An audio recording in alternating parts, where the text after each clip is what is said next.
தமிழ்நாட்டில் வறுமை கோட்டிற்கு கீழுள்ள பெண்கள் சுயதொழில் தொடங்க 50,000 ரூபாய் மானியம் வழங்க நடவடிக்கை எடுக்கப்படும் என்று சட்டப்பேரவையில் சமூக நலத்துறை அமைச்சர் கீதா ஜீவன் அறிவித்துள்ளார்.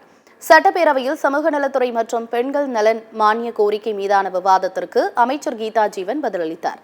அப்போது கடந்த ஆண்டில் 1995 குழந்தைகள் திருமணம் தடுத்து நிறுத்தப்பட்டுள்ளதாக கூறினார். சென்னையில் ஆட்டோ ஓட்டும் 200 பெண்களை தேர்வு செய்து 1 லட்சம் ரூபாய் மானியத்தில் பிங்க் ஆட்டோ வழங்கப்படும்.